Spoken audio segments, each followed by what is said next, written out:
પોરબંદરના દરિયા મહેલને ફરી જીવંત કરવાની કામગીરી ધમધમી રહી છે. પ્રાચીન પદ્ધતિથી આ કામગીરી ચાલી રહી છે, ત્યારે આજના આધુનિક યુગમાં આ પ્રાચીન કળાનું ફરી જાગૃત થવું એક મહત્વપૂર્ણ ઘટના છે.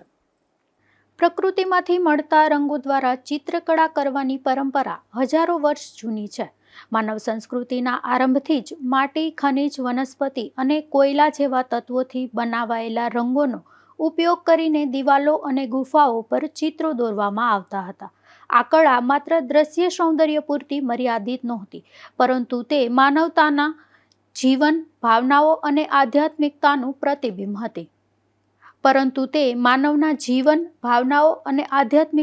પ્રતિબિંબ હતી. આજના આધુનિક યુગમાં જ્યાં કૃત્રિમતા વધી રહી છે, ત્યાં આ પ્રાચીન કળાનો પુનર્જાગરણ એક મહત્વપૂર્ણ ઘટના છે અને તેનો જીવન દાખલો પોરબંદરમાં જોવા મળે છે. મહેલનું બાંધકામ ઈસવીસન 1891માં શરૂ કરવામાં આવ્યું હતું અને ઈસવીસન 1903માં ₹1,18,700ના ખર્ચે તે પૂર્ણ થયું હતું. આ ભવ્ય મહેલ રાજવી શૈલી, કલાત્મકતા અને સ્થાપત્યની સમૃદ્ધિનું અનોખું પ્રતીક છે. આ જ ઐતિહાસિક સ્થળે પોરબંદરના અંતિમ મહારાણા નટવરસિંહજીનો રાજતિલક 26 જાન્યુઆરી 1920ના રોજ યોજાયું હતું અને તેમણે 1947 સુધી શાસન કર્યું હતું. ભારતની સ્વતંત્રતા મળ્યા બાદ ઈસવીસન 1955માં સરકારે મહારાણા પાસે માત્ર 2 રૂમોની માંગણી કરી હતી, પરંતુ મહારાણાની ઉદારતા અને શિક્ષણ પ્રેમ અદ્વિતીય હતા. તેમણે પોતાનું આખું દરિયા મહેલ, આશરે 100 એકર જમીન, ફર્નિચર અને તમામ સુવિધાઓ સાથે શિક્ષણ માટે દાનમાં આપી દીધું હતું. દાન આપતી વખતે તેમણે ભાવુક શબ્દોમાં કહ્યું હતું, જેમ મારી માએ આ મહેલ સાચવ્યો છે, તેમ તમે તેને સાચવજો, અને જેમ મારી માએ મારો ઉછેર કર્યો છે, તેમ આ સંસ્થાનો ઉછેર કરજો. આ શબ્દો આજે પણ આ સંસ્થાના દરેક ખૂણામાં ગુંજતા લાગે છે. આજના સમયમાં આ મહેલ RGT Shri Ramba graduate teachers college તરીકે કાર્યરત છે. આ સંસ્થાના વિકાસ માટે ગવર્મેન્ટ ઓફ ગુજરાત દ્વારા મહત્વપૂર્ણ અનુદાન આપવામાં આવ્યું છે, જે GCERT ગાંધીનગર મારફતે SSA હેઠળ ફાળવવામાં આવે છે. ઈસવીસન 2020માં ફેઝ 1 માટે ₹7.32 કરોડ અને ઈસવીસન 2024માં ફેઝ 2 માટે ₹17.82 કરોડની મંજૂરી આપવામાં આવી છે. આ વિકાસ કાર્યમાં પોરબંદરના લોકોની લાગણીઓ, સહયોગ અને સંસ્થાઓની પ્રતિબદ્ધતા મળી એક સંકલિત પ્રયત્ન બની રહ્યા છે.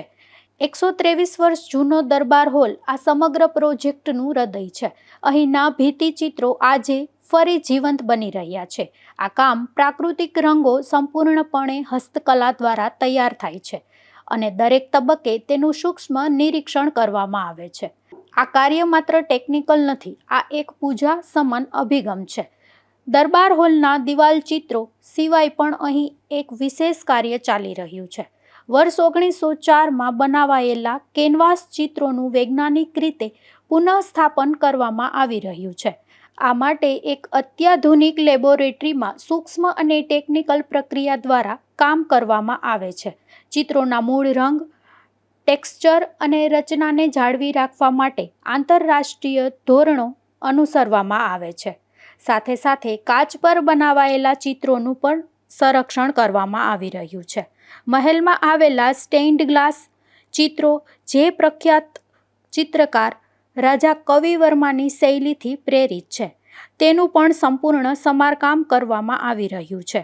આ તમામ કામોમાં સંરક્ષણના નિયમોનું કડક પાલન કરવામાં આવે છે, જેથી મૂળ કળાની અસલિયત જળવાઈ રહે. દરબાર હોલનું 123 વર્ષ જૂનું ઝુમર હવે ફરી તેના મૂળ સ્વરૂપમાં લાવવામાં આવી રહ્યું છે. આ કાર્ય માટે લખનૌના નિષ્ણાંત ચાંદ મોહમ્મદ કાર્યરત છે.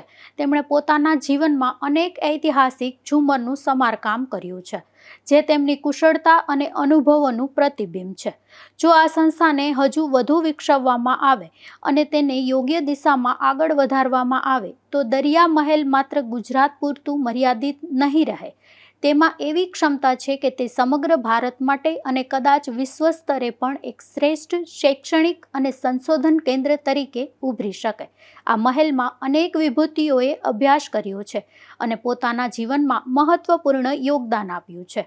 આ ઇતિહાસ દર્શાવે છે આ સંસ્થા માત્ર ભૂતકાળનો વારસો નથી, પરંતુ ભવિષ્ય માટેની અસીમ સંભાવનાઓ ધરાવે છે.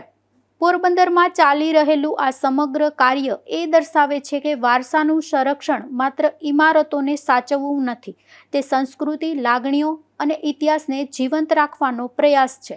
વારસો સાચવવો એ માત્ર કામ નથી, એ એક શ્રદ્ધા છે, એક વિશ્વાસ છે અને સાચા અર્થમાં એક પૂજા છે. નિપુલ પોપટ સાથે અશોક થાનકી, ગુજરાત ન્યૂઝ, પોરબંદર.